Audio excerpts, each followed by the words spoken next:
എൻ്റെ ഓർമ്മ ശരിയാണെങ്കിൽ ന്യൂസ് എന്ന ചിത്രത്തിൽ രാജാമണിയുടെ ഒരു പാട്ടിലാണ് ഞാൻ സുരേഷിന് ആദ്യമായിട്ട് പാടുന്നത്. അതുകൊണ്ട് ഒരുപാട് ബന്ധങ്ങൾ, കാരണം കുടുംബപരമായിട്ടും അല്ലാതെയും ഒരുപാട് ബന്ധങ്ങളുണ്ട്. പിന്നെ ഇവിടെ ഇരിക്കുന്നവരൊക്കെ തന്നെ സുരേഷ് 83-ൽ ആദ്യമായിട്ട് എന്നെ സിനിമയിൽ കൈപിടിച്ചു കൊണ്ടുവന്ന വ്യക്തി. പിന്നീട് മുമ്പിലിരിക്കുന്ന ഒരുപാട് ഡയറക്ടേഴ്സ് ഉണ്ട്, പ്രൊഡ്യൂസേഴ്സ് ഉണ്ട്. അവരെല്ലാവരും തന്നെ എനിക്ക് തന്ന പാട്ടുകൾക്ക് നന്ദി പറയുന്നു. പിന്നെ പ്രത്യേകിച്ച് കേന്ദ്രമന്ത്രിയായ നമ്മുടെ എല്ലാം സ്വന്തം Suresh Gopi, he deserves it. അതാണ് ഒറ്റ വാക്കുള്ളൂ. അദ്ദേഹം അതിനർഹനാണ്. കാരണം ഞാൻ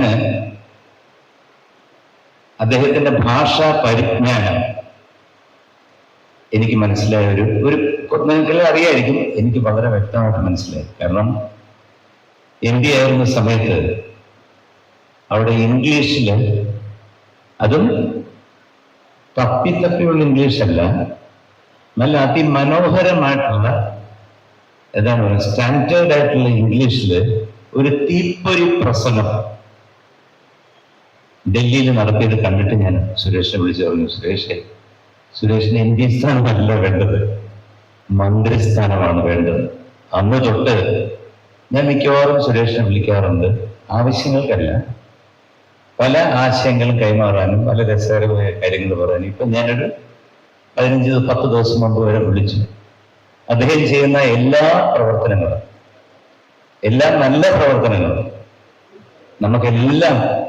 നമുക്ക് ഇന്ത്യക്ക്, പൊതുവെ ഇന്ത്യക്കും മാത്രമല്ല നമ്മുടെ മലയാള സിനിമയ്ക്കും മലയാള സിനിമയിലെ പ്രവർത്തകർക്കും ബാക്കിയുള്ള കേരളത്തിലുള്ള എല്ലാ സാധാരണക്കാർക്കും പ്രയോജനപ്പെടും, അല്ലെ അദ്ദേഹം അവരുടെ കൂടെ കാണും എന്നുള്ള കാര്യത്തിൽ യാതൊരു സംശയവുമില്ല. അദ്ദേഹത്തിന്റെ ജീവിതത്തിൽ തുടക്കം മുതൽ ഉള്ള ഒരു വ്യക്തി എന്ന നിലയിൽ അദ്ദേഹത്തിന് എല്ലാ ആശംസകളും. ആരോഗ്യ സമ്പദ് സമൃദ്ധിയോടുകൂടി ഇനി ഒരുപാട് നാളുകൾ ജനങ്ങളെ സേവിക്കാനുള്ള ഇതിനും ഉപരിയുള്ള സ്ഥാനങ്ങൾ കിട്ടട്ടെ എന്ന് ഞാൻ പ്രാർത്ഥിക്കുന്നു. ഗുരുവായൂരപ്പൻ അത് നൽകിയിരിക്കും. നന്ദി, നമസ്കാരം.